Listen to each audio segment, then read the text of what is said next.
Okay, I think we're ready to go. Are we? Are we ready? All right.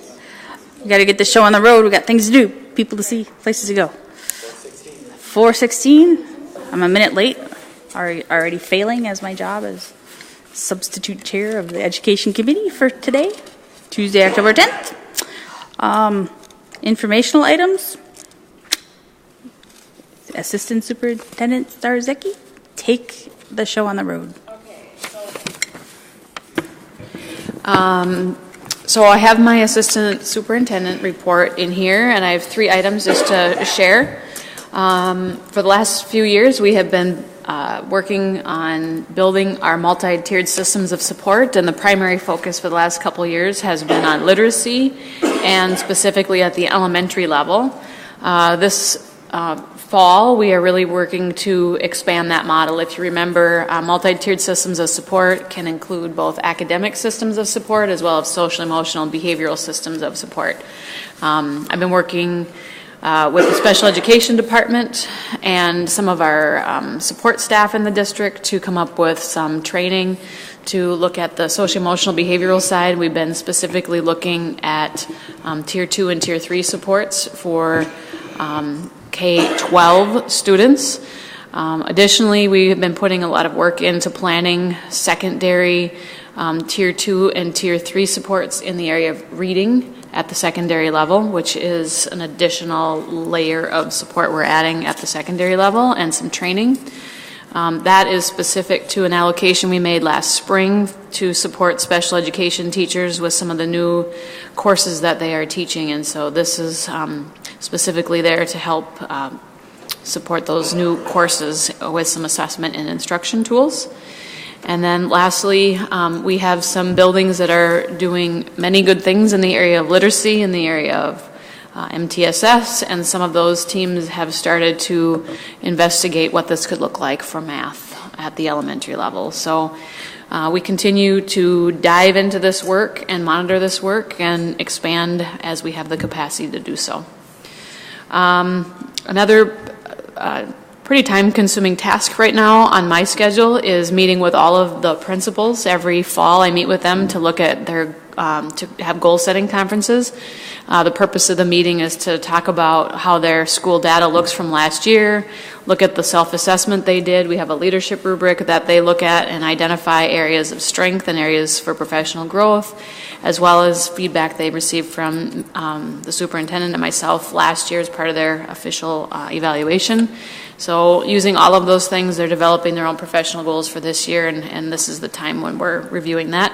I also meet with them mid-year and at the end of the summer, or at the end of the school year, to monitor their progress towards their professional goals. So that's happening right now. And then lastly, our work with our continuous improvement teams is continuing. We spent much of last year really trying to train teams in how to do comprehensive needs assessments. We know that if our schools do that work really well, then they're able to identify really good action plans for addressing the goal areas that they've established. So one of the things that they will be working towards is developing a new record of continuous improvement, which is the new name for a school improvement plan. And actually over the next 10 months, I've created a calendar for all of our schools to come in and at our Ed Committee do presentations to give you an update as to their school improvement plans, what their goals are that they're working on, whether they met their goals from last year, and what strategies they're currently using this year to meet their school goals. So you'll have about 2 schools each month that will give you a presentation on their progress and what is in their record of continuous improvement. And that concludes my report. Thank you. I think that'd be very helpful to know that how schools are tackling their plans and how it's going and their challenges and their successes. Member Welty. Yes, one question on the principal goal setting. We have had not a lot of shuffling, but we've got some new principals, and we've had at least one who's switched spots. How do the goals change for a principal who's got goals set for one school and then finds themselves in another school? Good question. Goals are typically based on the comprehensive needs assessment that they've done. So they'll be working with their leadership teams or their continuous improvement teams. A lot of times the school goals that principals will set for themselves will be pretty consistent with what's in the school improvement plan or the record of continuous improvement. So they'll be looking at their current school data and identifying what kind of growth they want to see happen from now until the spring. So their new school data will be in there, and then the professional goals that they're really looking at are more around leadership skills, and so they can apply across any setting, and it's their own personal work that they want to do to develop as a leader. Does that answer your question? Yes, okay. It does. And I got the high sign, I think, from our chair. For the next question, the new principals, what are our expectations of new principals who come in from outside as far as breaking them into our goal setting and your goal setting goals for them? Sure. When new principals have come into our district, we've done some extensive training actually around how to conduct teacher evaluations. And so that's a pretty rigorous staff development opportunity they go through in the fall. So it's intended to build inter-rater reliability. So if you were to go into a classroom and I'm going into a classroom, we're able to give teachers consistent feedback. So that's happening. And so while that's happening, they're also doing that self-assessment that I described, and they probably will go into that at a much deeper level because it's the first time that they've done that. And then I spend more time with our new principals. I do more site visits. I meet with them more regularly to see how they're moving on their goals and what questions they have and trying to connect them. We have a pretty tight principal group, and they do a nice job of reaching out and supporting each other, and a lot of times principals have different skill sets and everybody kind of knows what those are and they tap into them. So it's kind of nice to watch them do that well. The piece I'd add to that too is oftentimes some of the rest of us, like directors, other cabinet level members, will reach out personally, phone call to new principals, let them know who we are, what our role is, how we're here to support them, and kind of give them your phone number and other contact opportunities so that they can get a hold of you if they ever have questions. One other thing too is I do make recommendations if I see there are maybe there's background information that they may not have or experiences that they haven't had that I might give recommendation on goal areas that they should be focused on too. And we do that as part of a team. But it's part of the dialogue. All good? Okay. Next we have an informational presentation on our mental health partnership update with Mr. Wrong Lake and guests. Yeah, all right, everybody, come on up. Have we got enough chairs?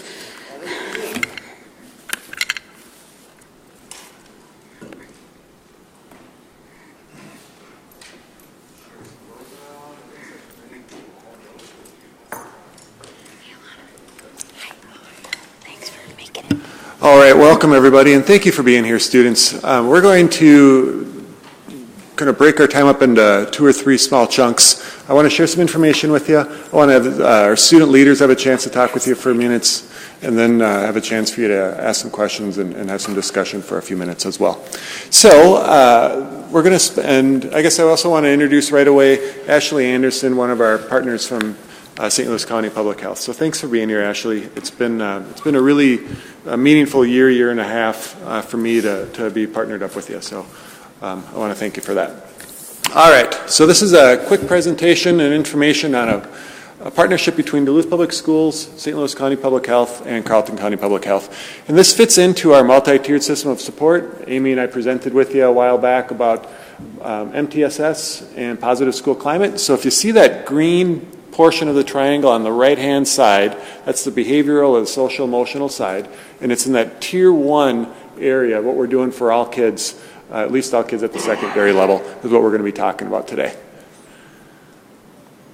Where this all started, Text for Life came into the Duluth Public School area and into the Carleton and Seven County area in 2012. Student leaders at East, primarily exec and boundless students, back in 2015 identified the need and advocated for more information and services related to mental health. So there's actually an article in the Duluth News Tribune back in August, and this is a picture of the student leaders of the time that were involved in the advocacy. From there, we worked with Josh Gorham in public health as part of our wellness policy. Josh, I went to one of those early meetings. Josh was real helpful in helping me understand the role of public health as well as wellness, and then spent the next 30, 40 minutes or maybe even an hour after the meeting talking with me and helped me get connected to Amy Westbrook, who is a public health division director. And Amy tasked and got Ashley assigned as part of her work and her resources to help Duluth Public Schools do some good work around public health and mental health for students across our district. Last year, students participated in Text for Life, identified staff who they would go to if they needed someone to talk to. So we have a list of staff that created a database from Denfeld, East, Ordine, Lincoln, and we worked with those staff to provide them extra support knowing that they might have kids come to them with a mental health need.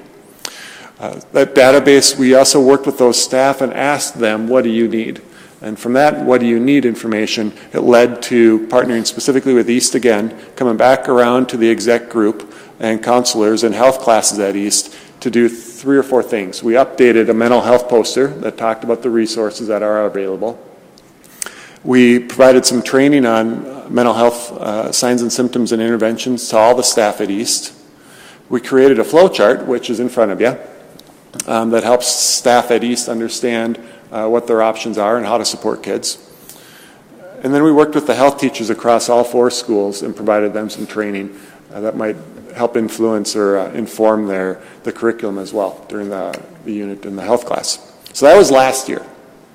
Going forward into this year, we're expanding these efforts to all 5 secondary schools, ALC, Denfeld, East, Ordine, and Lincoln. And we're offering them primarily 4 Tier 1 interventions, so that bottom green right-hand side of the triangle. The mental health poster specific to each school and the resources. Students at the schools are coming up with their own coping skills. We're working with health classes and different student groups. We're doing the signs and symptoms mental health training. We're offering that to all 5 schools. And we've added suicide prevention training. We use QPR, or question, persuade, refer. And then we've got the mental health flow chart that is going to be specific to the procedures at each school as well. So that's what we're doing this school year. We're also doing some exploring and experimenting with some screening tools to help identify kids that have needs before they get in trouble. And then we're working with the Duluth Police Department on a way to share some information with potentially traumatic events in the community. You mentioned training. Who are the audiences for those trainings? Yeah, the trainings right now are the staff at the 5 schools, and East specifically has asked what's available for us to work with students on. So we're probably going to be exploring some steps on what we can do with students this school year, and maybe that'll be something that happens at all 4 or 5 schools in the next year or 2 based on what happens at East. So that's what we're doing as far as adults and working with students. I'd really like to have just a quick chance to recognize some of the people that are involved. We've got student leaders, our public health partnerships, and then at each site we've got some champions that are willing to be a contact. So I wanted to make sure that you have a chance to see some of the wonderful people that we get a chance to work with every day. With that, I'm hoping our student leaders here tonight could talk a little bit about how they're involved at East and how they've helped us and kind of guided us along the way a little bit. So when you have something to say, you press the button and then your little red will come on and you'll know that their microphone is up. So who's willing to say something or talk about? That looks like you're getting... I'm Matthew Campbell. I'm a senior at Duluth East, and I'm involved with Exec Board and also Boundless, our mental health club at East, and I was on the speech team last year, and I wrote a speech about my dealings with depression and mental illness, and competed with that and went to the state level with that. So then, coming into this year, my advisor, Ms. Westholm, knew about my speech and had heard my speech, so she knew that I was a strong advocate for mental health resources in our schools. So when she heard this opportunity of a partnership with Exec Board, contacted me, and I had a meeting with Mr. Lake and the counselors at East and a few of our other student leaders. And I brought our ideas of that poster that's specific to each school to Boundless, our mental health club, and we kind of brainstormed within Boundless a list of coping skills and coping mechanisms that each person had found useful to themselves. And I can tell you a lot of the kids in Boundless found it surprising how similar their coping mechanisms were to others in that club, for sure. I'm Angela Park, and I am the liaison officer for Exec Board. And I haven't personally struggled like Matthew has, but I do know many people who have with mental health, so that's something that really is important to me. And so Mrs. Westholm, my advisor, added me to the board because she wanted me to help out and like help facilitate communication. So I spoke to Mrs. LaFontaine and asked her if she and her health classes could provide mental like coping mechanisms for the new posters. So I'm looking forward to that. Oh, you're good. Okay. Hi, I'm Clay Cedarstrom. I am the co-president of Exec Board, and I'm basically just here to help with whatever needs to get done.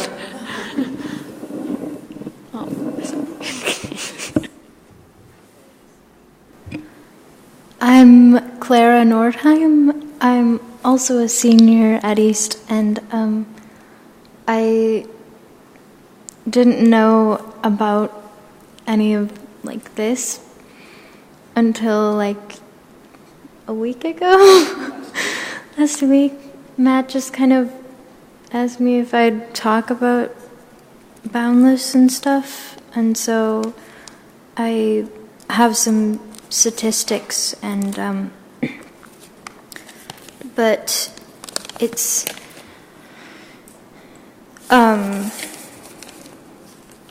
yeah, and I think that so far what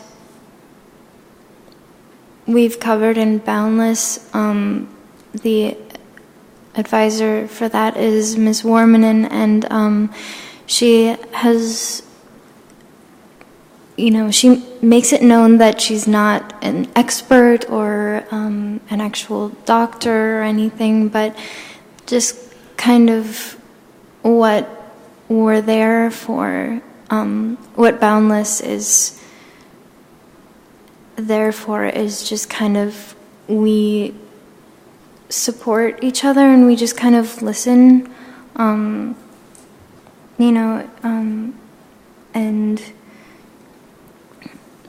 sometimes we have different topics that we are specifically learning about at a point in time.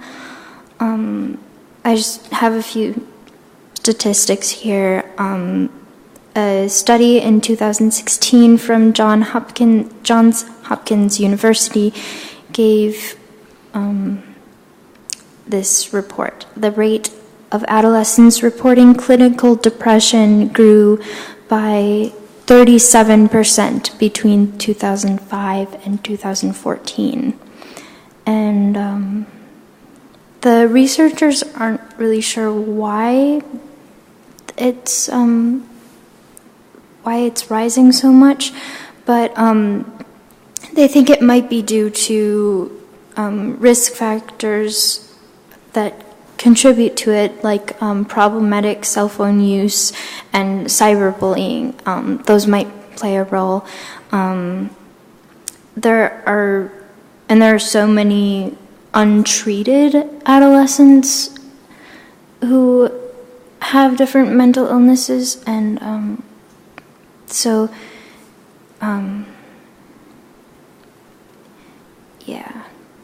it's the researchers are saying that it's imperative that we find ways to reach these teenagers and help them manage their depression. When it's untreated, it can lead to problems in relationships, substance abuse, failing classes, dropping out of school, self-harm, and attempts to commit suicide.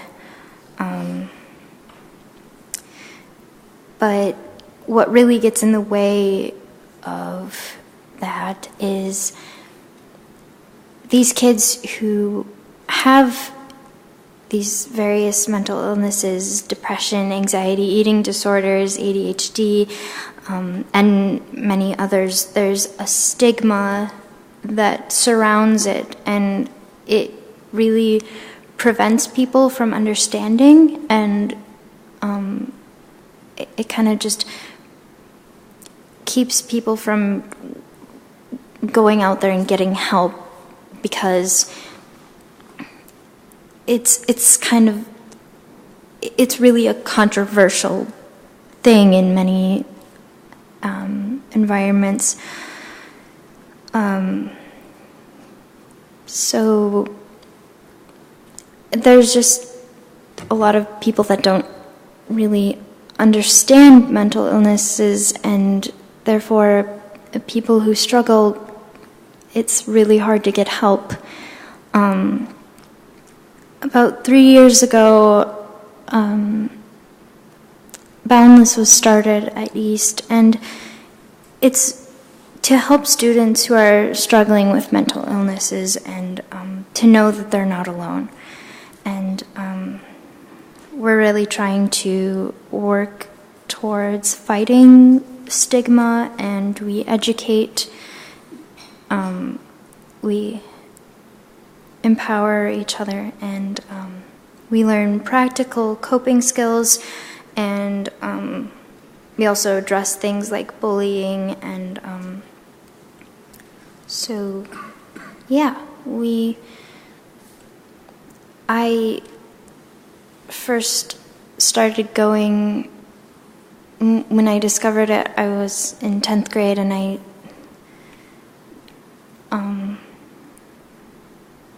I went, and after the first few meetings, I just really felt like this is really nice. If I can feel a little bit better for a little while, even just, then it's a really good thing. And I really love the safe environment that that everyone is welcomed into.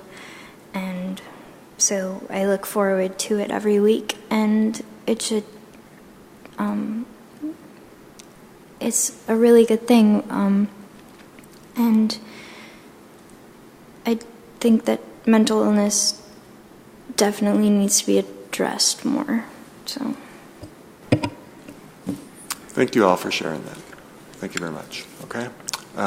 If there are questions, we can kind of sort out what we're going to answer. I just wanted to say thank you for sharing everything, and it's great to know that there are these things out there. We need to break down barriers for all of our kids, and we have to love every one of those kids that come in, no matter what they bring. So, Member Welty, you have a question, then Member Harla. Yeah, thank you for coming. I should perhaps tell you something that you may already know, but we've had some student representatives who serve with the school board, and I have been impressed over the past several years because they have brought this issue, these sets of issues, to the school board, and have spoken regularly about the difficulties that kids face. And I suppose with every generation, as time goes on, there are difficult things, whether the loneliness is part of the cyber world, or the fact we have more two-parent families or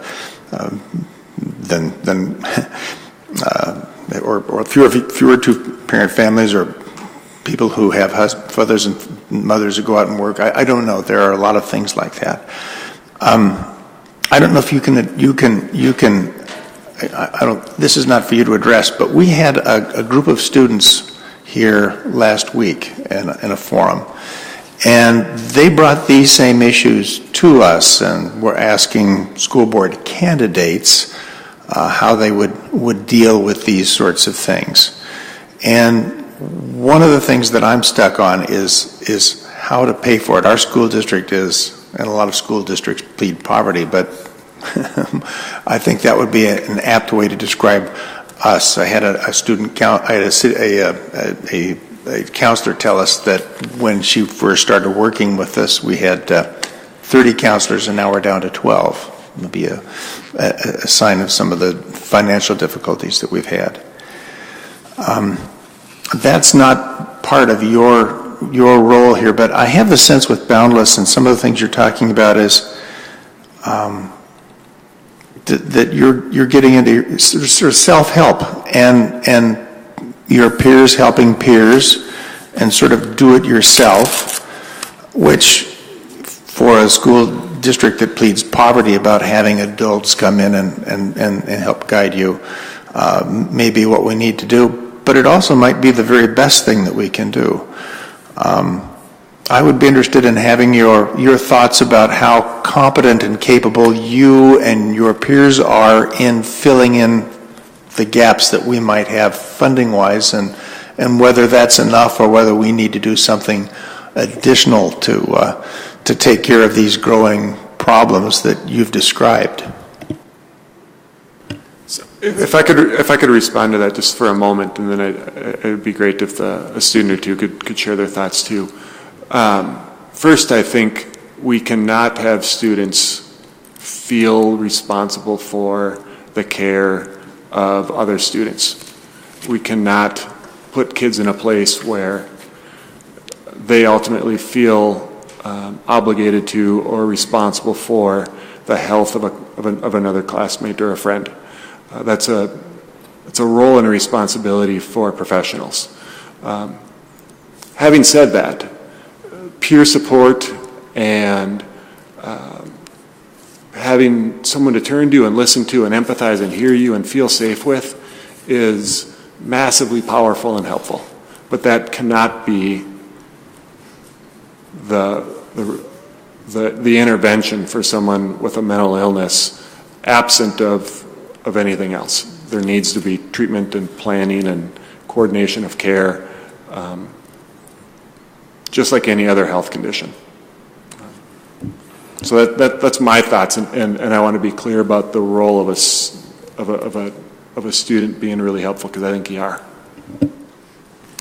Yeah, I agree that by no means could Boundless ever take place of a mental health professional.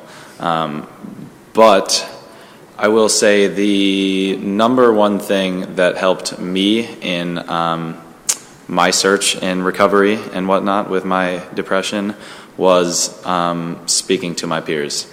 The overwhelming response that I got from my speech that I competed with in speech was honestly shocking to me. You read these statistics that 1 in 5 students between the ages of 13 and 19 have some sort of mental illness. That's 20%, but you don't really see that or feel that because you don't know what other people are going through.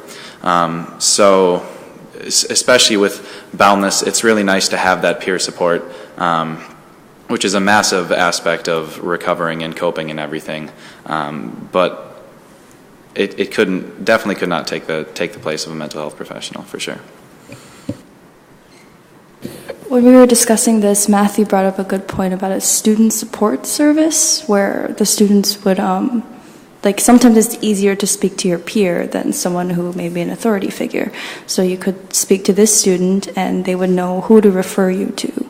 So I know that I've been in the position where someone's talked to me about how they were feeling, and I had to talk to a teacher that I felt comfortable with because I wasn't sure. And I think that it would be great to have some sort of training thing where people could know what to do, because I was not sure of what to do. So, yeah. That idea for the student support system came from myself when I performed my speech in a public speaking class, and I had 5 students contact me afterwards saying that they had similar struggles and thanking me for sharing my message and everything. And one student reached out to me and asked, how do I find help? Where do I go to get treatment? Because I've been suffering in the dark for a long time and haven't had anyone to talk to. And that was, it meant a lot to me to be able to help someone. in a position that I had been in before. And so I went and talked to mental health professionals that I knew personally and asked them for help to get this student the help that she could find. And that's kind of how I came up with this idea for a student support system, whether it be training in QPR or whatever. That's a system that I would definitely like to see at some point in the future. But again, there's that danger that a student could possibly feel responsible if something were to happen, which would be a tragedy for sure.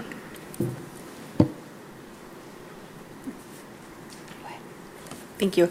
I just, as a board, want to be careful about how we're attributing how people get mental health. I heard you say that women working out of the home is why children have mental health issues, and it's how it came across. And so I just want to be very clear that everybody has their own spectrum of mental health, and it's important that how people get to where they are is their own story and their own path. And so that's why having these systems is so important. So I just want to be really careful in how we address that.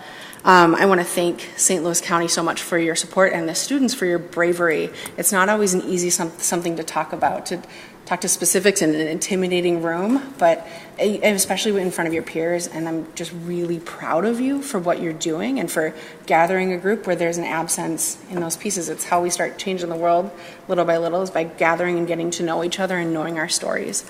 One question that I do have for St. Louis County, and maybe you can bring this back to this, I know you're one person representing a large system, but I've always wondered about how within social services and public health, you each have caseloads, and I wonder about how you're tracking caseloads and needs by families and how they're tied in with the school system, so that where we have gaps in mental health resources or in family supports for social determinants of health, how our resources can play off of one another. So knowing there are lots of social workers and amazing social workers and public health professionals. And it's more social services that are serving those mental health clients, so it's not public health.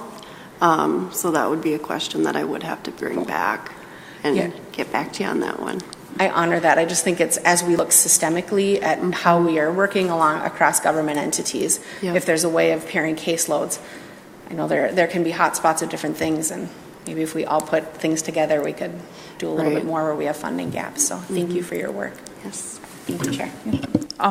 And I guess I had a follow-up question. I'm not quite clear, you may have addressed this, is this a WIN group that meets once a week, or is it after school? And also, do you have like a partner group going on at other schools such as Denfeld or the middle schools, or are they in the works? Yeah, it meets, so far this year we are doing Wednesdays during WIN.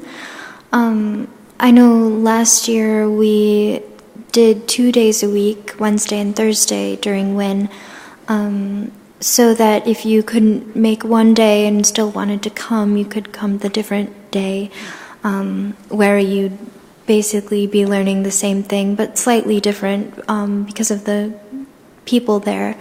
But 2 years ago we had one during WIN and one during 0 hour, which that was like a smaller group of people, and it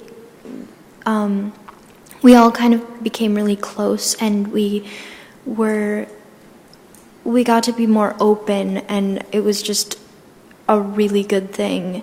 You know, that you can like trust a group of people. And so far I don't know what groups are at Denfeld or other groups or other schools. That's a Mr. Lake question. What was that? Maybe that's a Mr. Lake question. Yeah. Yeah, at this point, my understanding is Boundless is the one existing WIN group specifically that's a mental health group or mental health club.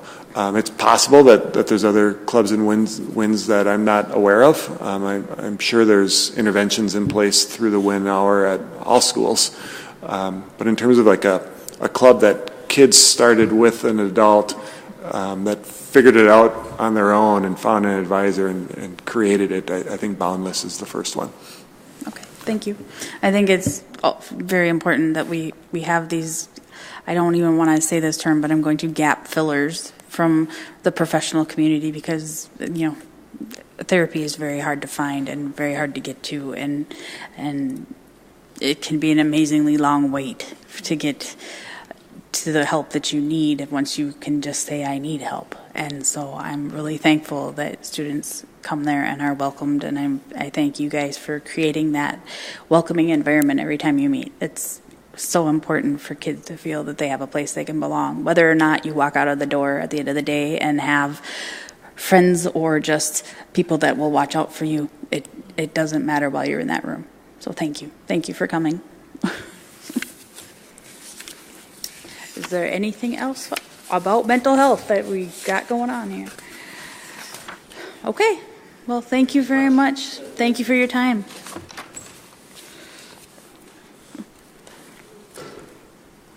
And moving on, the next item on the agenda is the 2017-18 class size offerings and course update from Assistant Superintendent Amy Sarzecki. So, microphone.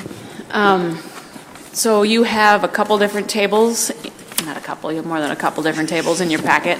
The first section is our student count, average class size at the elementary level, and how many sections we have at each building. And then the second part of that is average class size and course offerings at the secondary. So with that, I will just answer any questions you may have.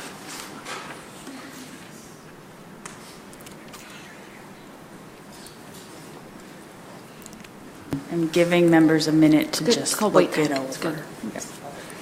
Member Harla. I just wanted to thank you for being proactive on this. I know it's oftentimes a question that comes in. And so one question that I have had is where there have been some switches around toward the beginning of the year, where we've had to add areas or things have changed. How did that communication process go with parents? I know sometimes that can be a little rocky. What have you heard from principals about that? I haven't had any phone calls or emails into my office that didn't go well. I think every building was a little bit different, given either grade level, adding a kindergarten might look and feel a little bit different than adding a different section.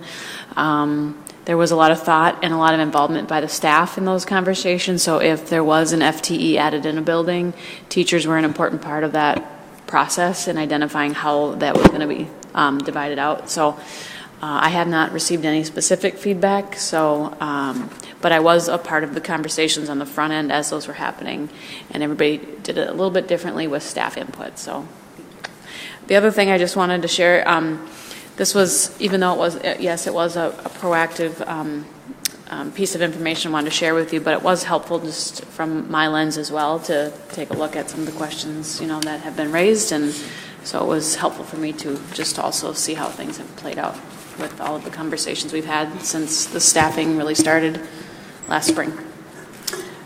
I think I just have a general comment regarding Ordine versus Lincoln Park World Languages.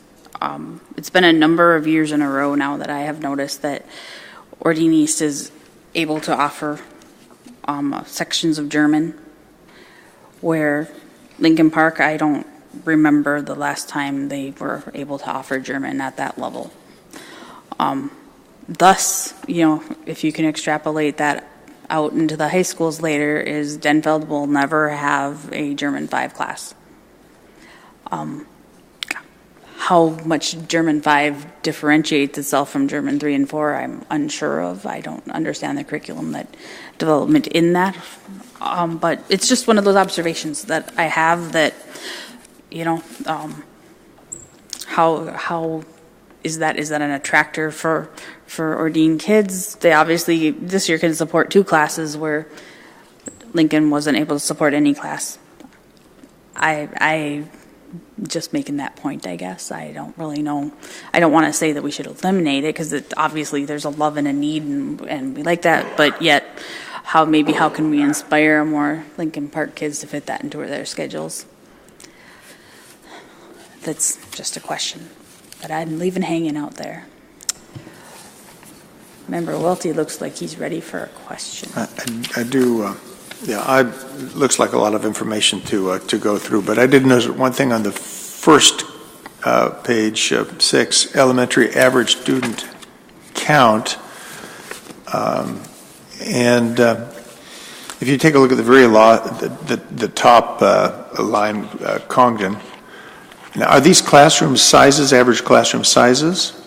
Is that okay? So I see that after 3 there comes a 3-4 split, and the average size of the third grade classes in Congdon is 27, and it's 34 for a 3-4 split, and that's repeated in Lakewood down 3 for the 04 for fourth graders and fifth graders, where there's a significant size increase for split classes.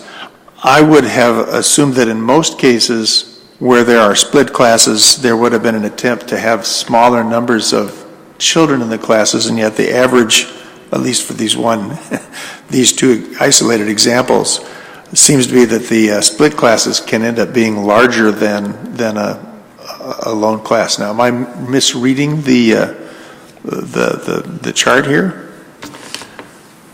Well, we could always double check the numbers, but we do not, the principals set up their classes with teachers, and we would have to look at really the numbers between there. A lot of times it depends how many students are in third grade, how many in fourth grade. They do try to keep split classes more even, or so there's not just a few of one grade and the majority of another grade. So I don't know where this is. Generally speaking, we do try to even those out a bit. If the split ends up larger, sending them back to their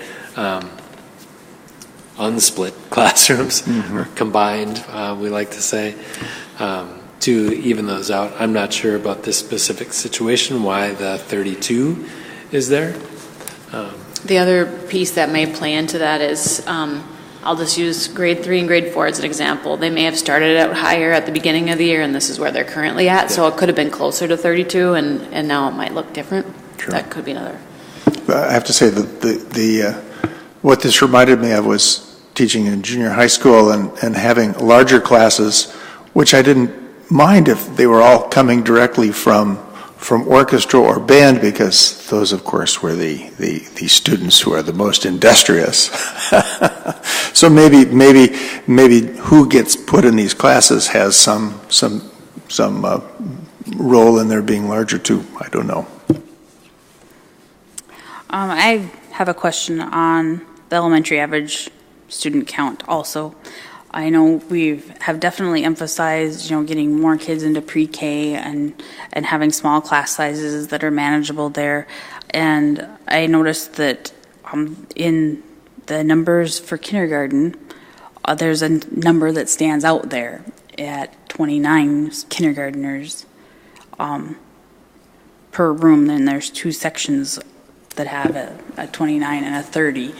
And so my question is if we're wanting great starts for kids, and yet the next closest school has 25 kids, and it seems to average at 23 according to the average number that's there. Is there anything that we can do to help a school like that averages, that has a loaded kindergarten, obviously, that without the resources to divide them up? I will let you know. Are we talking Homecraft? Mm-hmm. Okay.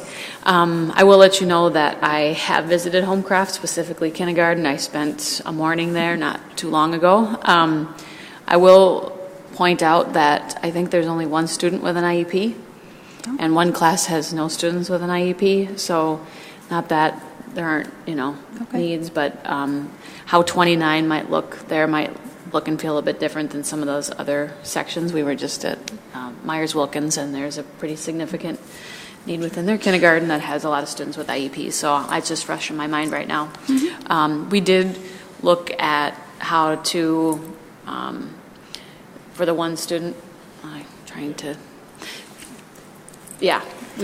we've looked at it. Yeah. And so I guess my follow-up comment to that is that I know in kindergarten, not every kid is identified that needs an IEP at that time. And so I hope you'll continue to watch them and respond to their needs if any arise for support and added support. The other question I had is, I counted up the number of sections of classrooms on the bottom half on the section counts, and my understanding from our new long-range facilities buildings that we were all built to a standard of 21 classrooms. I know that was at the beginning. I don't know if that was the reality at the end, but it was built to a standard of 4 kindergarten rooms, 4 first grade rooms, 4 second grade rooms, and 3 for third, fourth, and fifth. That equals 21. So everyone has room except Congdon. Congdon has 22 classrooms.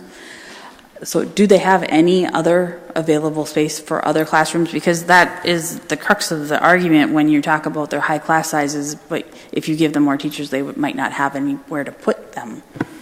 So is that the case, or is there room to help? When we spoke with the Congdon staff and with Principal Kush Marshall last year, and we were talking about the numbers, she indicated at that time that they did have a few options to use for rooms. Are those now in use, or were they needed? I don't think that they added any sections this year. No, but they use them for other purposes. Oh, yeah. Sure. Yeah, special education spaces or Key zone. Right, key zone. I was just talking general ed. Member Welty. Yes, it just occurred to me that one other thing that may impact a classroom, when you mentioned the IEPs, I thought, well, there may be some classrooms in some of these situations that have more special education support or para support, and that's not reflected in this. Is there any way that we could show how that might be reflected? Because it kind of, if a teacher who has a special ed or a para in their classroom for part of their time, that maybe this number of 23, 24, 32 would be softened a little bit if we knew that there was some additional support for a portion of the day. My only response to that would be, support is really based on student need and student IEPs, and that might look and feel different throughout the day based on what the student needs. And so that would be a challenge in that it looks and feels different throughout the day, and they're going to be, I don't know how to answer that differently, I guess. Maybe you do. Go ahead. Thank you. I was just trying to catch your eye. I do want to say that students who receive special education services are regular education, considered regular education students first, and so they are listed as they are included in these numbers. And so some of these students may be in the classroom the entire time, while others might be there for only briefly. So that is another consideration. And as Amy said, without having the individual student IEP information for each of these classrooms, that's a much deeper level of data request. Perhaps we could maybe get a para support count per building, because I know such as buildings like Homecraft, I believe they only have one special education para at this point, and so or maybe 2, and so that would be just useful information that may help address Member Welty's concern.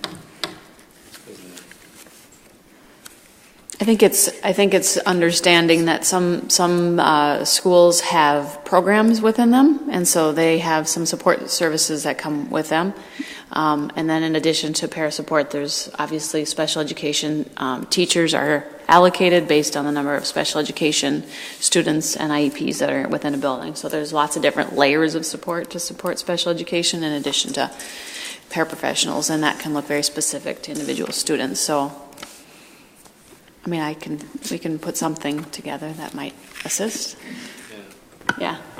And I'm just going to build on that and say there's so many different layers where a student might have an IEP because they have some speech language goals, and that's the one service that they receive, or perhaps they'll have adaptive phy-ed. So it's not all academic.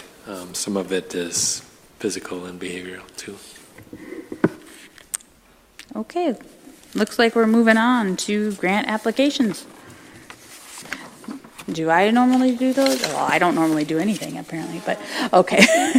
Take it away. I can do my best. So we have 5 grant applications here. The first grant application is Engineering and Design Program has submitted 2 grant applications. This is to support the welding program after school. Did you have anything you wanted to add to that you know about? Okay. I'll just kind of go through them. There is another one for the culinary program that has submitted for, it looks like some curriculum requests specific to their program.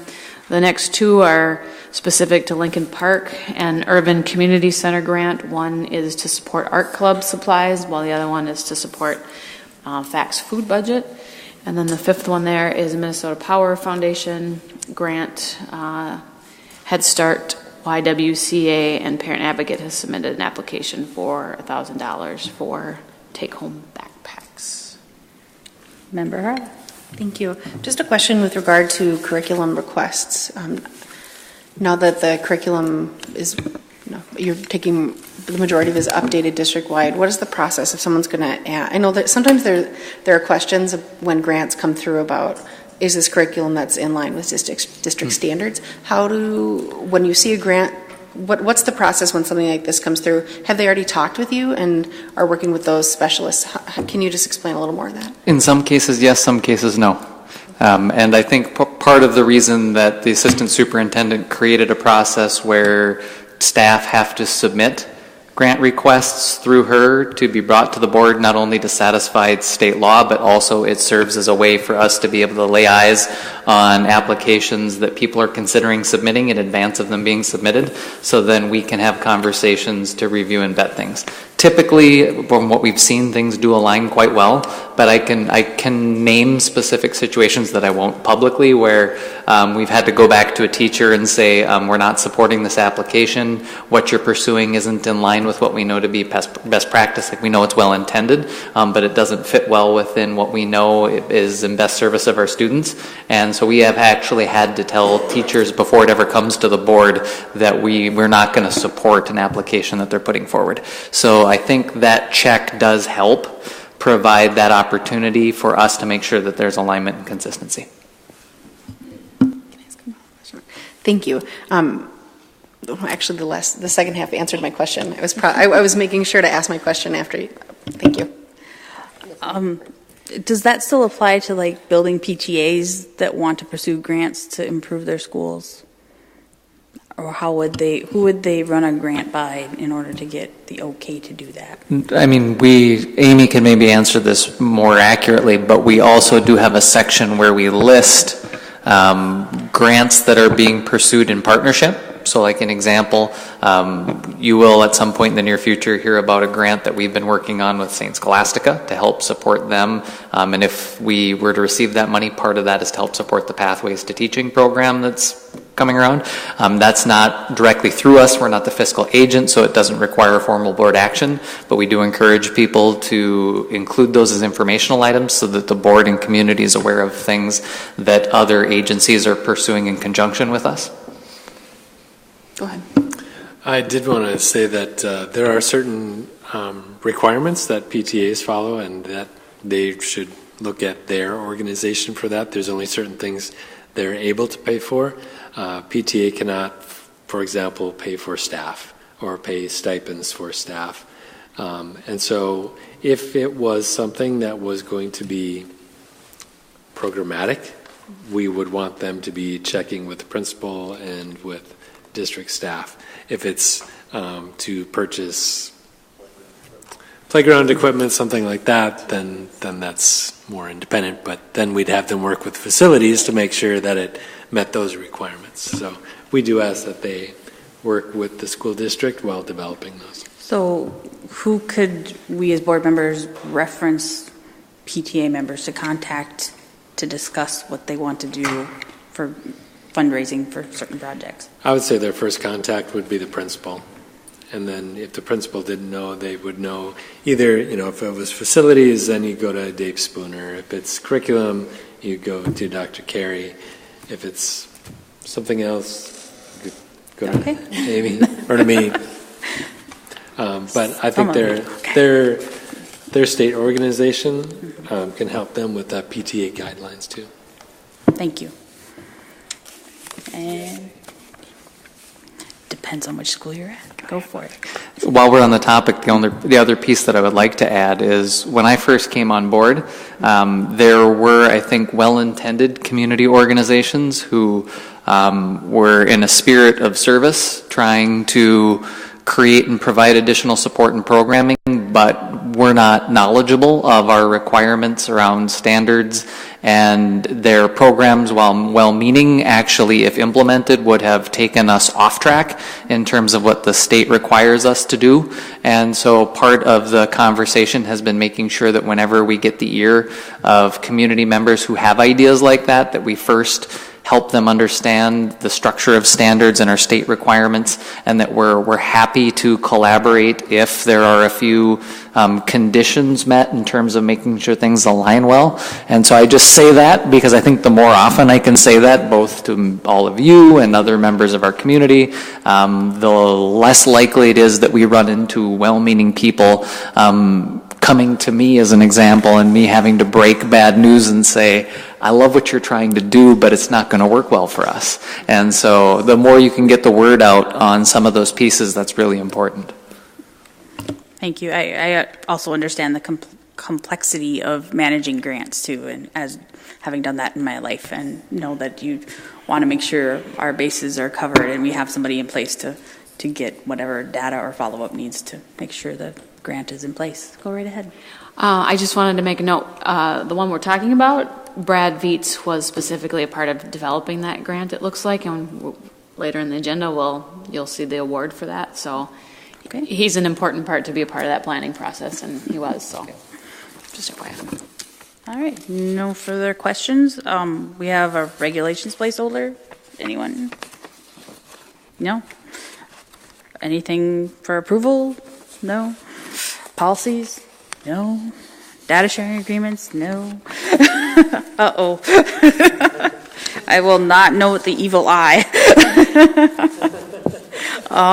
Then we're on to resolution acceptance of grant awards, which is towards the back of our tiny thing. We have the one grant award acceptance for $5,000 for Bradley Vietz from the Hospitality Minnesota Educational Foundation. That's all there is for that. And then we have diploma requests and future items for policy updates. And I declare us done at 5:14, under an hour. Give me an award.